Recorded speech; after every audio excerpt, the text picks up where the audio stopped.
Hello, Be Awesome at Facility Management podcast listeners. This is your host, Joshua Peach, and I've got two Pauls, one on either side of me. I'm a peach sandwich here. First and foremost, the co host with the most up in the mountainside cabin, it looks like, Mr. Paul Anastasi. How are we doing today?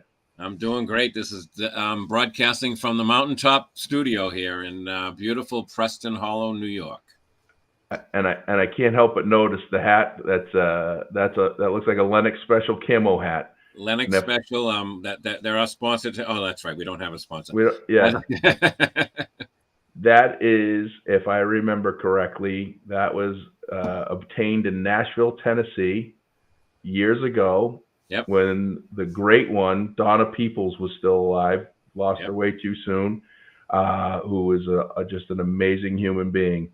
I got that. And Ron Palmer was his name. Ron. I think you're right. Yeah. I didn't know Ron. I knew Donna very well over the years. She's just an amazing human. Sad that she passed away. But I have that hat. It doesn't fit my head because it's much larger than yours. So I'm glad the hat fits somebody. I'm excited. So our guest today became our guest today about 37 seconds prior to me sending the invitation. Paul has been on me about having a guest this week, and I said, I got it. We're going to do a Friday afternoon. And I went to one of my phone of friends for the last 15 plus years in the school safety and security space, and the guy that any chance I get when we're in person, I get to compete with who's got the better pair of socks on, because he's got a seriously strong sock game. So, Mr. Paul Timm, all the way from Chicago, how are you, my friend? Well, I'm doing really great, and I'm balancing the New York accent that Paul has with the Midwestern accent that I have. So there you go. Yeah, and he lives in Boston. So I live in Boston, so I kind of go both ways with those accents. It depends on what street I'm on. You should hear when he's in Florida. We can't figure out which accent. He's got a little bit of everything down there. So and then you throw a happy hour in down there in Florida, and that's it. Everything gets confused. That's why we try to do the podcast early when you're down there. That's right. But welcome. So Paul, a little bit about yourself. Tell the world a little bit about who you are, where you came from, what you do, and then let's dig right into some of the fun stories about the exciting world of school safety and security that many people don't like to talk about unless something's happening. Yeah. Well, thank you for having me. And I am the vice president of a company called Facility Engineering Associates. But really, I'm a physical security consultant, and I help mostly schools with security assessments. And then we write reports that are prioritized, how to address vulnerabilities. We do some emergency planning, and I do a lot of presentations, as you know, Josh. I may not have had as many keynotes as you, but I'm frequently presenting, and I'm glad to be here today with you guys. You're a young guy. You got a long way to go to catch up. It's fine. I'm the old man on the mountain here. I don't think so. I'm on the mountain, and I'm the old man. So I don't want. Paul's been around a while, and he looks like it looks like he gets carded still. Like whatever his secret is, I don't know if it's the Chicago water. The pizza, which I would debate Boston pizza's better, but I'm not going to fight that today because I don't talk politics, pizza, or religion with people. So, but yeah, no, you've been around for quite some time, third generation, right? Yep. And you travel around the country. You've been to you think this morning when I talked to you, I said, "Where in the world are you?" And you've been in a couple places in California, Denver, and just got back home. Yep. Talk about what do schools do when they say, Paul Timm, I want you to come out to your school? Why do they do it? And then what are they looking for? And then, what are some of the things that you do that you provide? Yeah, some schools have had near misses or scares of some kind, and they say, you know what, we should be thinking about security. And we always like to say the first law of loss prevention, which is security, is effective loss prevention, which is what we all want, is always preceded by extensive losses, which means our neighbor doesn't get a burglar alarm system until after their house is burglarized. Well, some schools will contact us after they've had a near miss or, unfortunately, after a loss. But there are many schools that are either going to go to referendum or got a grant, and they're saying, hey, we want to know what we should do to make the school safer. We don't want to just throw things at the wall and see what sticks. We want to know what would be the best items and measures to put in place. And that's where we really shine. Yeah. And when I talk to you, so I mean, I call you after just about sadly, after every active shooter event, and and talk through it. One, because I think you and I, along with everyone in the country and the world, is feeling that pain, and I go to you to just try to, learn and understand, as well as the news. The news is just telling a narrative or a story that they want to tell you. They're not necessarily telling you the whole, piece of it. But you don't just focus on active shooter. I mean, you're all encompassing. I mean, we talk about visitor management. It's Raptorware, right? That's the one that you talk about. Raptor Technologies. Yeah. I don't get paid by these guys. They're not a sponsor, but I'm a huge fan of the technology that they provide. And it's other stuff, because when we talk about loss and incidents and things, the knee jerk is active shooter, but that's actually down the list of challenges that the challenges that could most likely happen on any given day in any school district USA, right? Yeah, we do hear about them, and it's terrible, and it obviously makes all of us lose sleep, but it is still exceeding rare that it would ever happen at a school in any school, as a matter of fact. But Josh, because you travel a lot like I do, you notice that even in airports, the restrooms are now labeled as tornado shelter areas. And so everything emergency preparedness, but also, like you said, visitor management. What can we do to prevent? What can we do to discourage somebody from even wanting to act out in our school? I think from the facilities standpoint, what I found, and tell me if you find this too, like when something does happen, all of a sudden it's at the height, and everybody, I've heard everything from, I think we should put plywood on all the first floor windows in the classrooms, and things like that. So when you go into a community, how do you balance that? How do you come across with what's real and what's hype?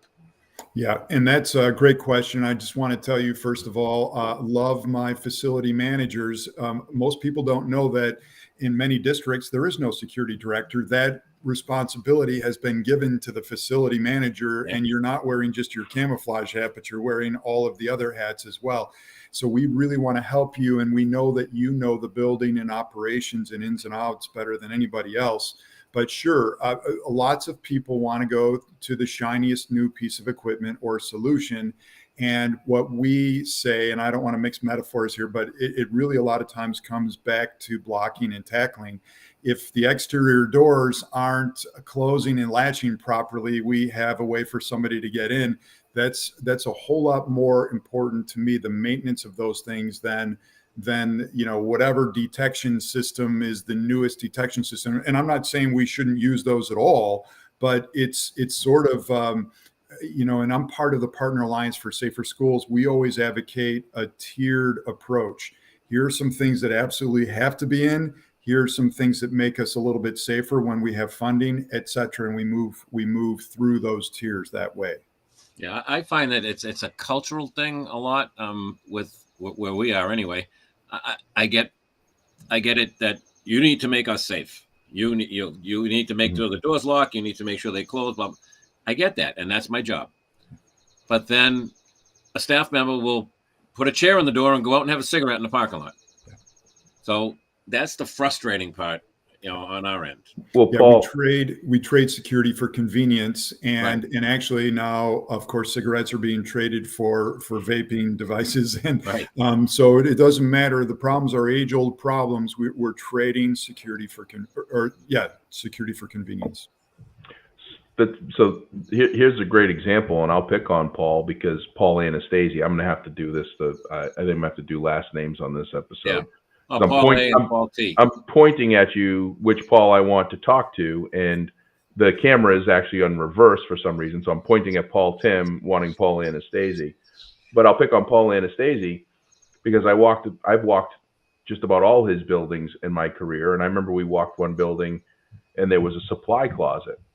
And the supply closet had tape over the latch. Yep. and there was access to the roof through that door. So one, that's an accessibility issue on both sides. A student or someone could go from their classroom, open that door, go up on the roof. Unfortunately, I think about just about everything, do harm to themselves very easily where otherwise they wouldn't have because it needed a key. Or someone from the outside that's done this could do this. Now, Paul, fortunately, was proactive. They were literally doing it like every day, Paul, right? Yeah. Like it was like the first person that would go in to get supplies would take tape and put it over, and your team literally had a daily job of pulling the tape off this door. Right, and it's convenience. That's Well, exactly what it was. This is my question and point, because we can put all the technology, we can put all the bulletproof glass, the films, the doors, the all this stuff. How do we change the mindset of people, and do we just scare the hell out of them? Like fear sells, right? Do we like, how do you do that? How do you get people? Because I know you do it. I talk about the rock by the back door all the time, and how you're able to move that immovable object, that little rock that's the door stopper. You do it. So like, how does that change happen? It's a cultural change as far as and you need buy-in from the top. I mean, I had school committees that said they refused to lock the doors because they wanted the open campus feeling for the longest time. Mm-hmm. Fox News had a field day with the last community I worked in. They would take their camera and walk into the school to see how far they could get before they were challenged by someone that says, "Why are you here?" Yeah.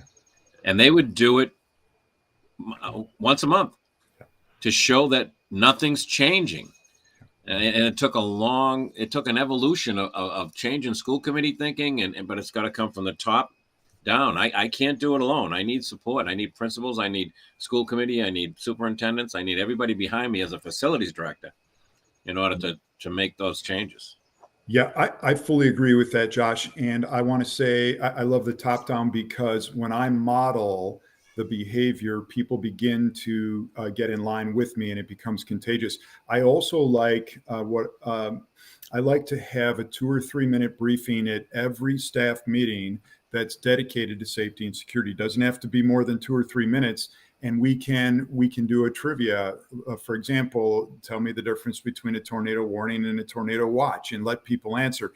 Ask them how many tornadoes their state gets on average each year. Ask them which month is the most active tornado month, which, by the way, we're in right now. May is the most active tornado month. Wow. And so we don't have to, I don't think scaring them is the way to do it. I think educating them. And we can do that without them having to lose sleep, where then if they're educated, they can then make a personal investment. And we go from a Mayberry mindset. And if people are way younger than me, I'm sorry, that's an Andy Griffith reference, to a community that never had issues, to more of a see something, say something mindset. It's not that I'm afraid, but I'm aware. And if I'm aware, I can be part of the solution, because otherwise, and this is where I'll land the plane on this one, Josh, you can spend tens of thousands of dollars, but if somebody props that door open, we now have rendered the system valueless, and we just can't live with that. Well, yeah, Paul and I were at an event. What's the company name, Paul? Why am I drawing a blank? We were shooting the guns. Oh, Cape Cod Gunworks. No, who was the company that brought the doors in? Oh, yeah. Now you it'll come to us.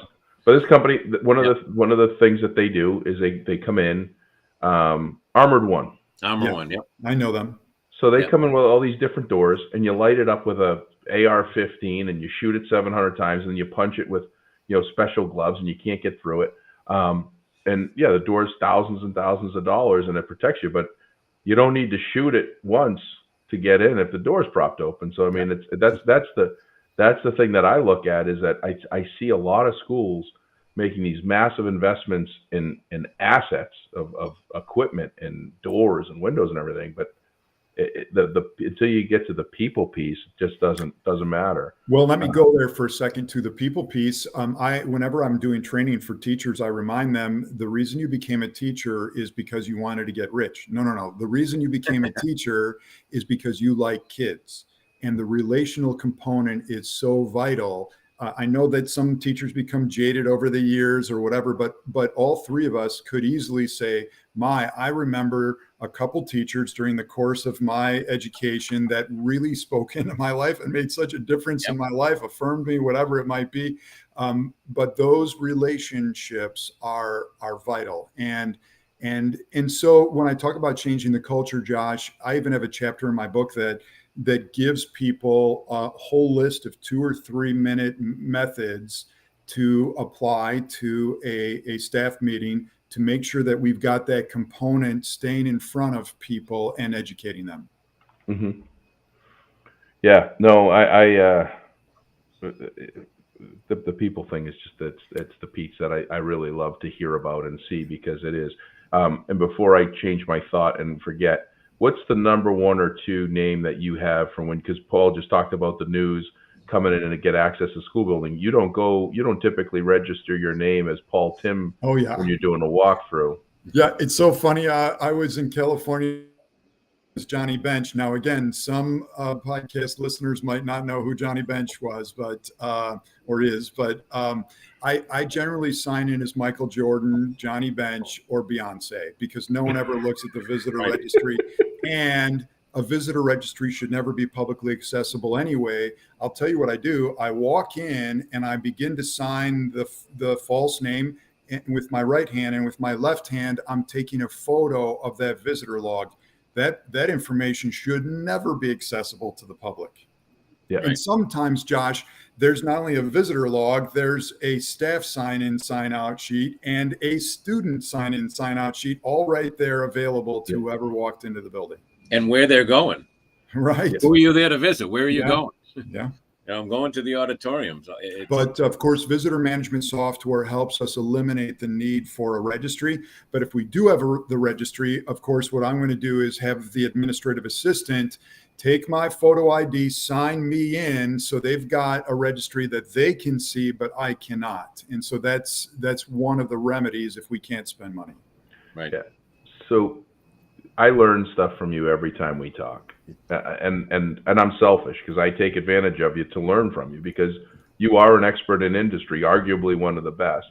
And I always have you give away little free nuggets of knowledge, because I know you're not making your money on how you do visitor management things. But one of the things that was interesting was some of the lessons I've learned just on the visitor management tags, like what you should have, like the do's and don'ts of visitor management.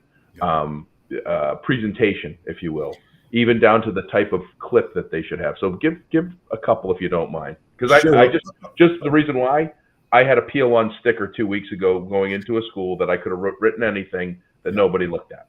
Yeah, and I love to say this. I hate stickers more than the spoken word can tell, because first of all, they don't stay on.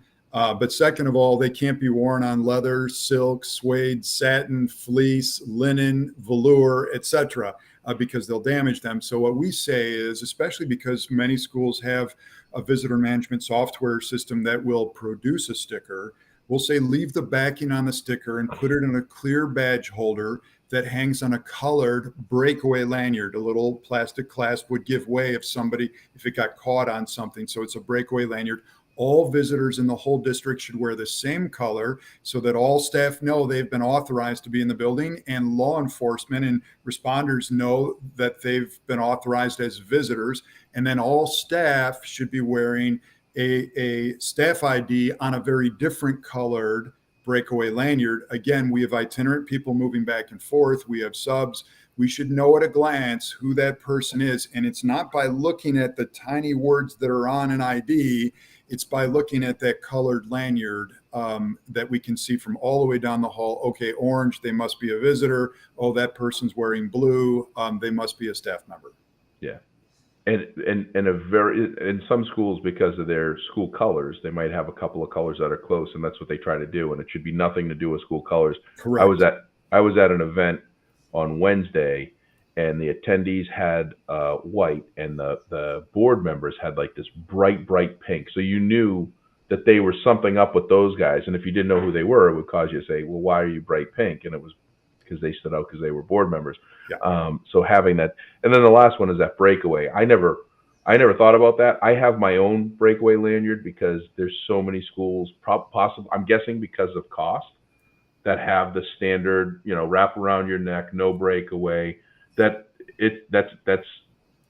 that's a weapon for somebody. They Yep. can grab that hold of that and wrench your neck and really put some damage to you. Yeah.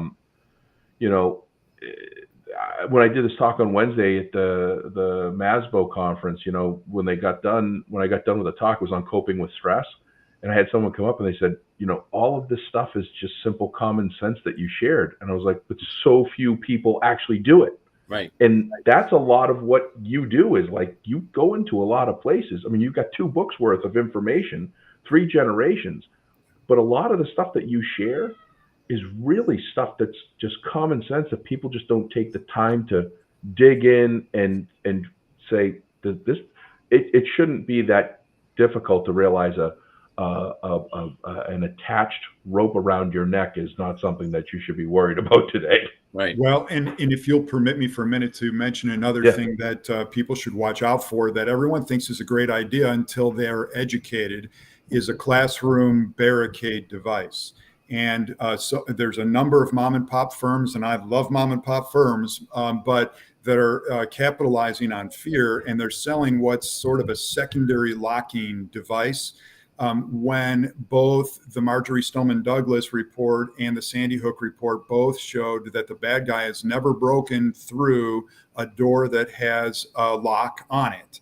But they're going to convince you that you need a second lock, and it goes over the closer arm of the door, or it's a metal piece that drops in a bracket on the door and puts pins into the threshold, or whatever it might be. And one of those companies were a husband and wife team that would teach us.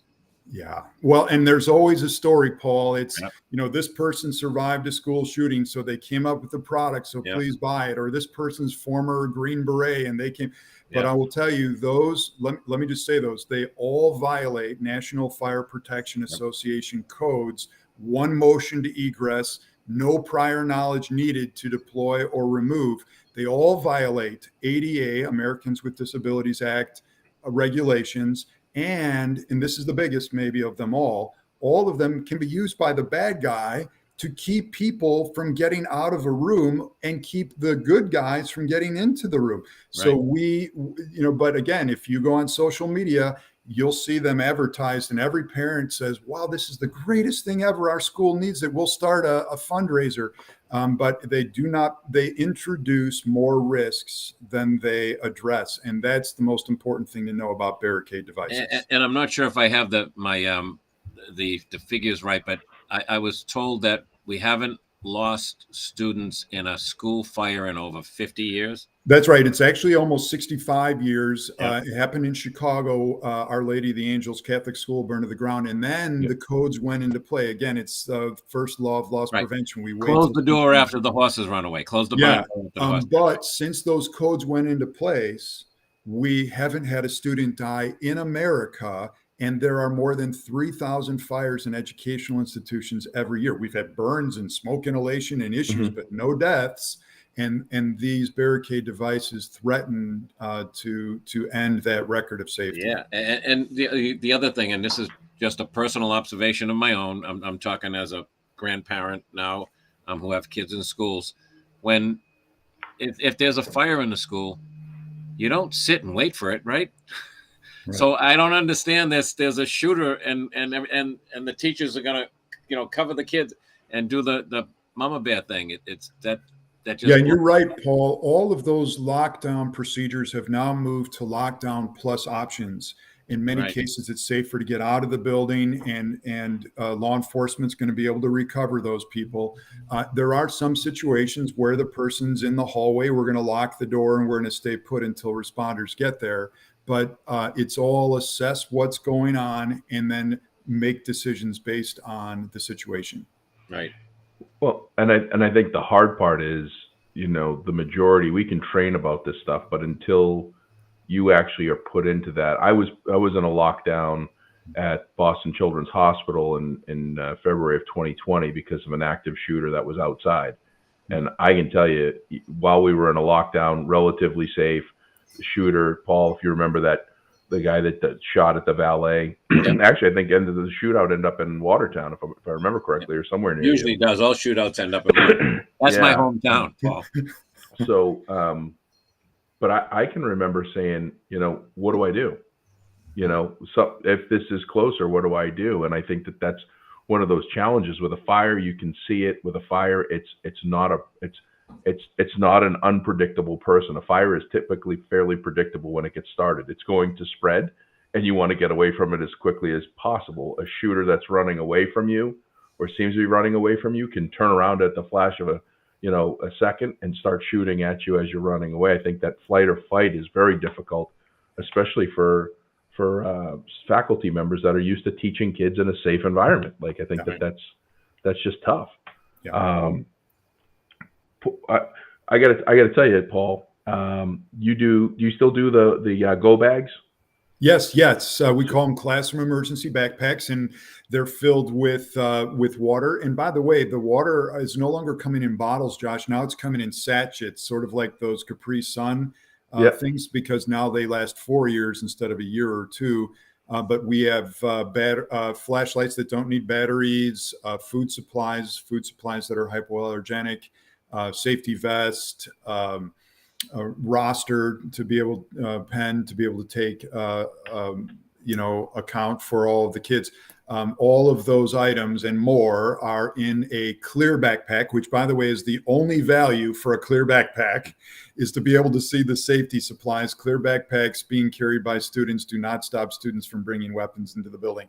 But they are great for emergency supplies. And you can either put them in every room, which a lot of schools do, or you can put them in strategic locations throughout the building. They can be used if we're locking down. They can be used to take if we're evacuating. I had a family member that texted me one night last month that they have an emergency bucket in their classroom now. Yeah. And the emergency bucket, when it was talking about it, because of learning about your go bag, because the poncho or what it can use for privacy, for having to go to the bathroom. Like, if you think about it, the go bucket has a bunch of the stuff, but now that's used as a toilet. And that was one of the things that was the most shock and awe, because you think about how long an event could be, and you go, I don't think I would need to be in that event that long where I would have to worry about that. But there are things that happen that can last that long. It could be even when my kids were in school, there was a bank robbery and the person holed up in the neighborhood near the school. And so they weren't going to let anybody in or out, and they didn't know what the situation was. They didn't know if he had run into the school. So everybody went into lockdown, and it was a couple hours. And you're right. You're not releasing kids to go use the restroom in that particular situation. Right. And then you talk about the clear bags. Don't stop people from getting in. Headlines this morning, right? Charlestown High School, Massachusetts, 2 guns in the school. And they took down the metal detectors that were common practice because of COVID. You know what, Paul? So much was suspended because we weren't having visitors during COVID. I come back now, and Josh, sometimes the school has Raptor Technologies visitor management software, and I come in and I go to hand them my ID, and they go, "Oh no, we haven't used that for months. In fact, I've never been trained on it. Just sign in." And I say, "Time out. Let's just boot up the system. I'll show you how to use it right now," because again, we're back, and we should be back into mid-season form with all of the measures that we have in place. The mentality was getting to where I work for several communities now consulting, that they weren't turning their security systems on because people were stressed to turn them off or to make sure that they got them on at night because of COVID. And it's like, wow, COVID did a lot of stuff, man. Yeah, right. And I have sympathy. And by the way, so many people are coming back because of restrictions and isolation who are dealing with the social emotional component, and not just students, but adults as well. So we always want to be mindful of that. I always tell people, listen, relational components first, and the physical security then comes not even after that, but after the mental health components as well.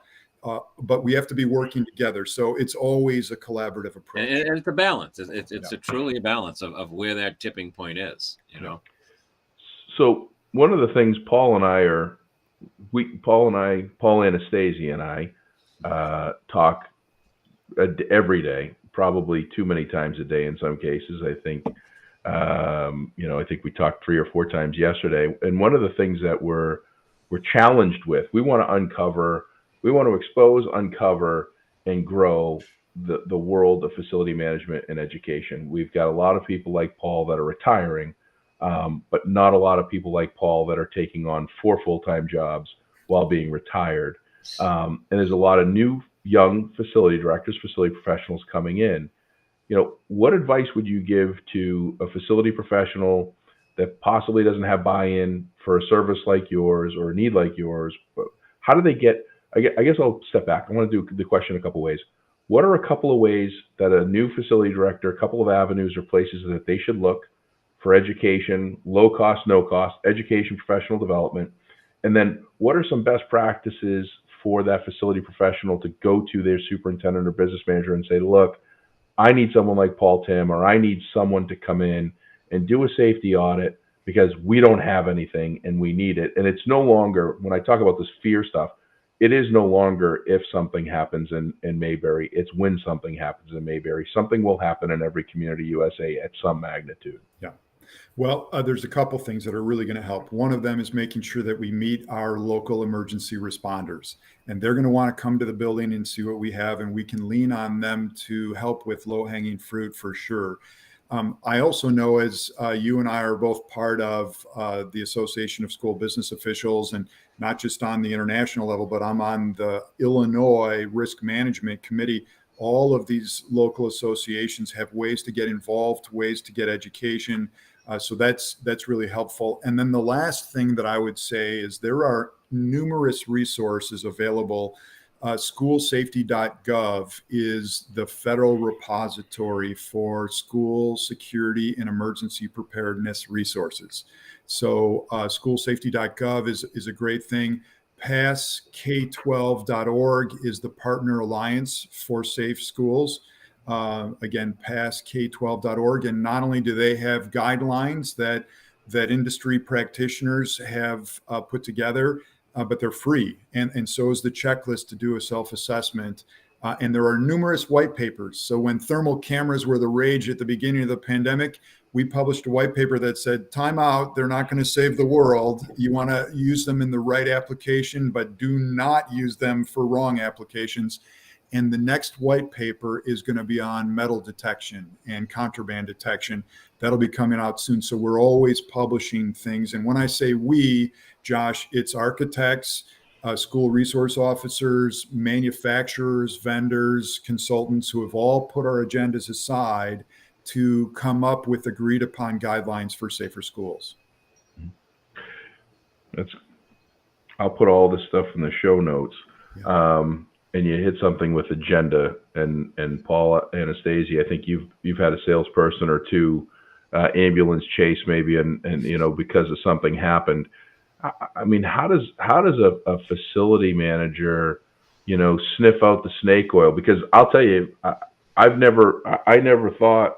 So the classroom barricade tools, I've listened to a couple of those presentations, and I try to capture everything you say, but I don't remember necessarily hearing that. And I saw a presentation by a company that does classroom barricade systems and did a pretty good sales pitch, because I'm like, wow, that sounds like that makes sense. That's like, yeah. All these companies make money by telling a story, a story that people will buy into and say, wow, I could see myself, wanting that. How do you figure out what makes sense and what doesn't in all of this?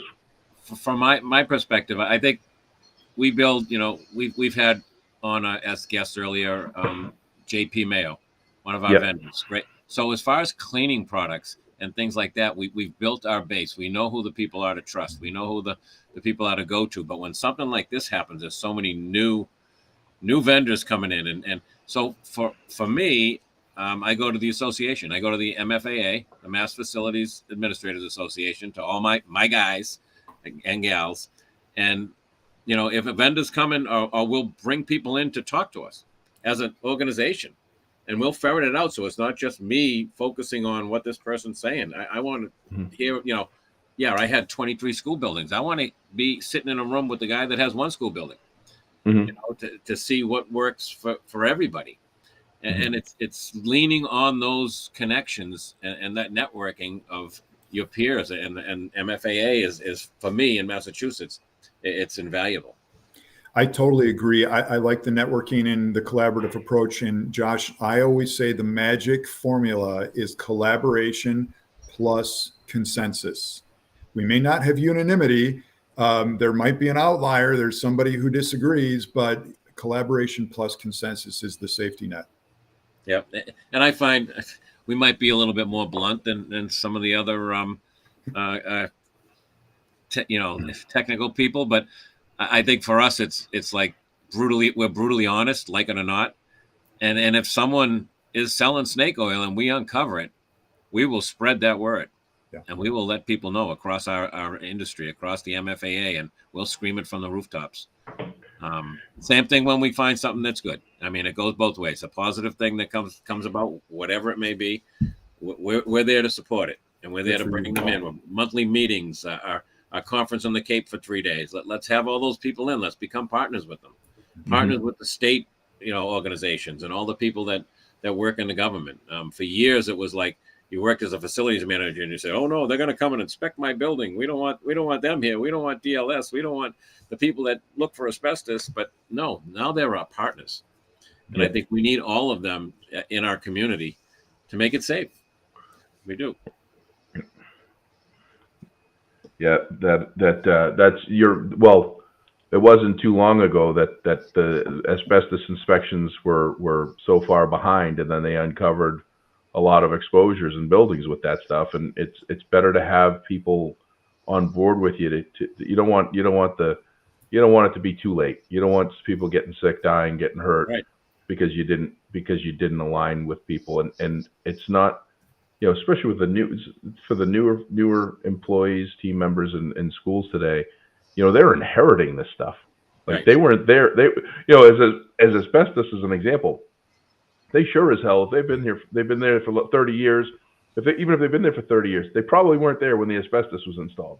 That's right. It's the maintenance and checking of it that has to do, and it's the same thing with the building.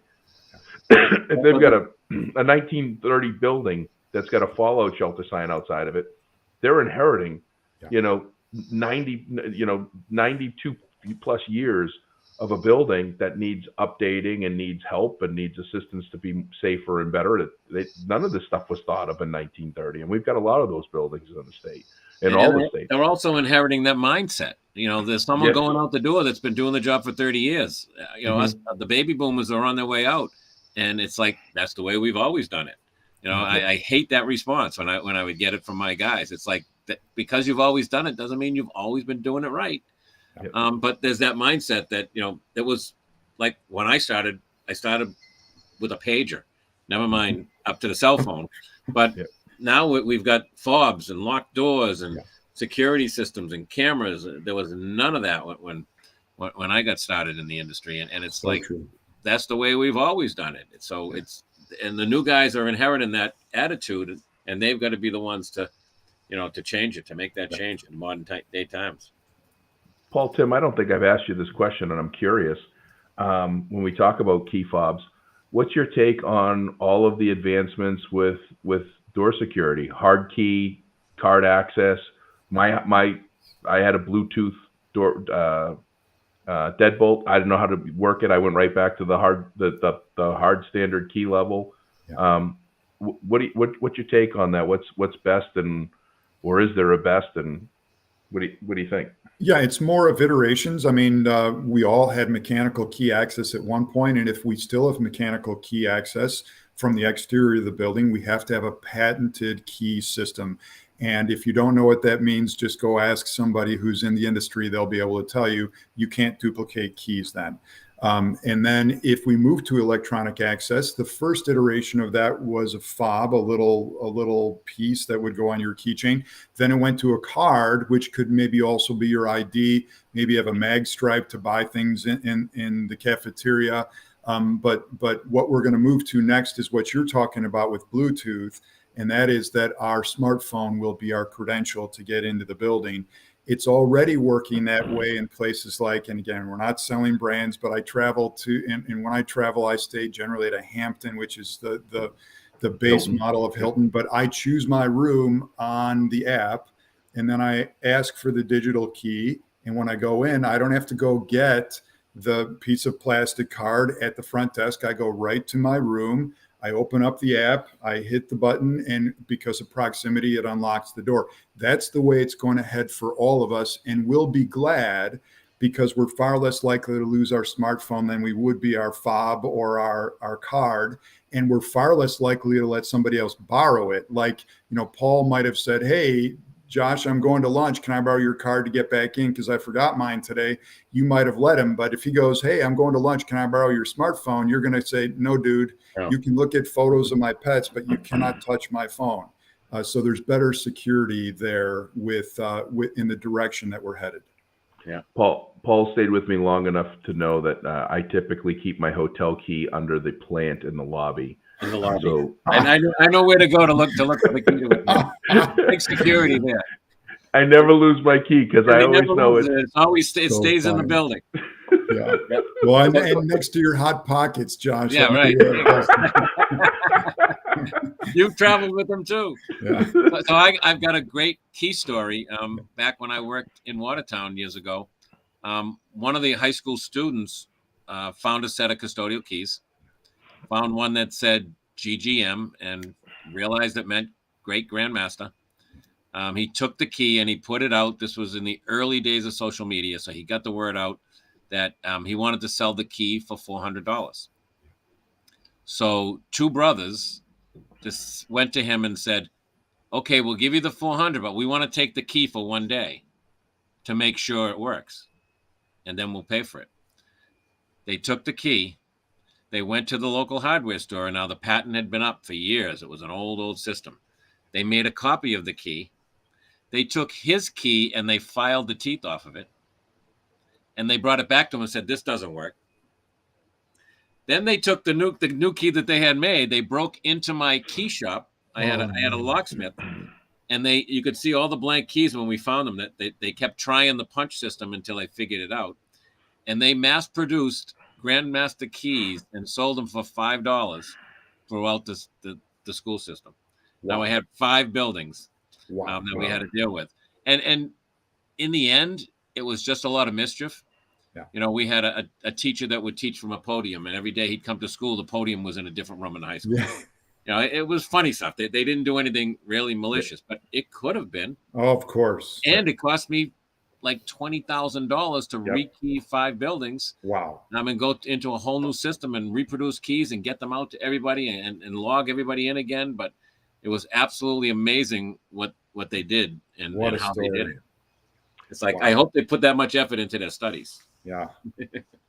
I haven't bought into the phone key system, but now that Paul Timm has shared with me that he does it, I'm bought in. Like, that's good enough for me. So Paul Anastasi. Yep. The plastic card will not be under the plant moving forward. And neither will your phone, right? I've got my my garage door, and I have a condo in Florida. I got my garage door on here, and it's great because if I have deliveries and I'm not there, they'll call and say we're here with the delivery. I'll open the garage door and they put it in the garage, and then when they walk out, I'll close the door.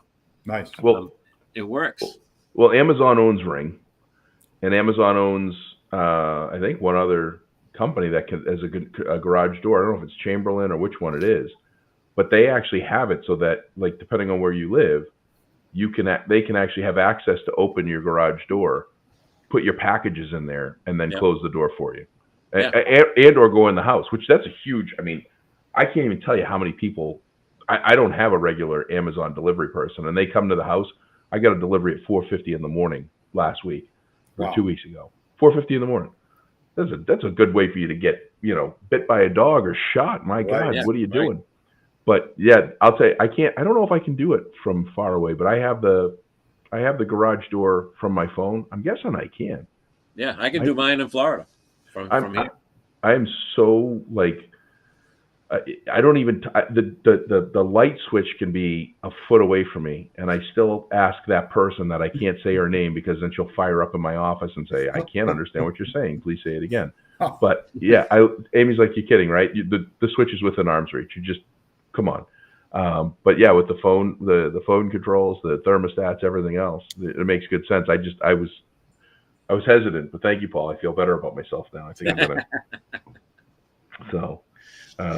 Well, this is good. I think we get some good takeaways. Something a little bit different off the beaten path. Are there any questions I should have asked you that I would have normally asked you, Paul? I don't know. I thought you were going to throw us a curveball here or there, but I think we fielded everything you put out.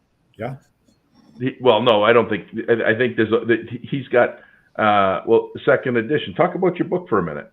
Yeah, I wrote a book that was published in 2015, and I kid around and say it's all about school security. So I decided to call it School Security. But you have to call it what it is, otherwise people can't find it. But it did well enough in the niche of K through 12 that in the pandemic year, they asked if I would write a second edition, and that was published last year. It's still called School Security, and I think I might have mentioned it's being considered for ASIS International Security Book of the Year.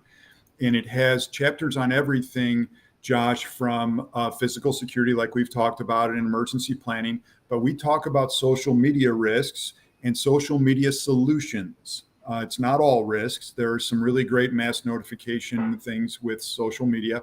We talk about staff training. We talk about violence prevention, and I did not write that chapter. I went to experts to talk about bullying prevention and sexual harassment prevention, and then it's filled with resources. So that book is doing really well. Well, great. Congratulations on that. And as we love for the five-star ratings and reviews. When I close out, I'll talk about that. But instead of a shirt or a coffee mug, if you do a 5-star rating and review and you want a copy of that book, it's $50. I just looked it up on Amazon. It's a $50 book. We'll give you two. We'll give the two ratings and reviews. Reference Paul Timm episode. You can talk about how awesome all the episodes are up to now, and that we're one away from 20. So you can talk about how awesome they are. But if you reference Paul Timm in the next two reviews, we'll get a copy of that book signed, sealed, and delivered to you from Paul Timm himself as a thank you. So, and thank you for doing that. You can. You're just. I think I tell you this all the time. I just think you're just an awesome human being. I mean, you and I have traveled the country coast to coast. I feel like we've been able to build a personal relationship out of professional opportunities over the years. And like I call you every time I call you, you seem to always answer. It's like, hey, big man. I'm like, hey, I know it's me. Thanks, but we've always answered the call, and I really appreciate that, and I appreciate you. And I know that you could very easily travel the country with your knowledge, your intellectual properties, and your just your talent, and just profit and make money, which a lot of companies do. And you give a lot of what you do free. Like there are a ton of nuggets of knowledge that you gave out in this call that there's people listening going, I definitely want to do that. I need to change the way visitor management works. I do need to do a walk around all access points and make sure there isn't a rock within 8 feet, because if they can reach it, they'll plug it. I do want to, we can talk about the ladder access and other things. So thank you for doing that and creating your legacy of your book that people will be able to read and go through. And of course, the feeling's mutual. And Paul, we're becoming fast friends, and I'm going to concede that thin crust pizza is better by you. Deep dish is what Chicago is known for. That's why I got in the middle of you two. Paul's Italian. He's taken me to the North End for some really good thin crust, beautiful pizzas. I just didn't want you guys to get too close on the screen here. I got to tell you, going back to the Florida stories, I've been trying to find pizza. We've owned a condo in Florida for 6 years. We've been trying to find pizza in Florida, and it was impossible. And funny thing, I was in a bar one night talking to the people next to me, and they said, "Oh, have you been to Paul's Pizza?" Coincidentally enough, in Clearwater. And I said, "No, Chicago Pizza." Great. I don't understand it. It's a round pizza. They cut it in squares.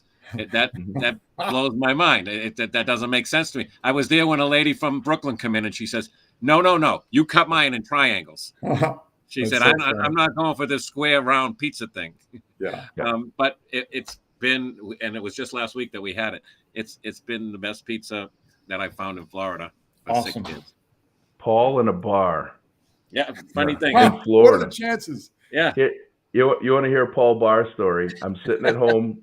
I'm sitting at home up here in Boston, minding my own business, and I get a message in my my inbox from Be Awesome from my website, and it says, "I want to buy one of your shirts.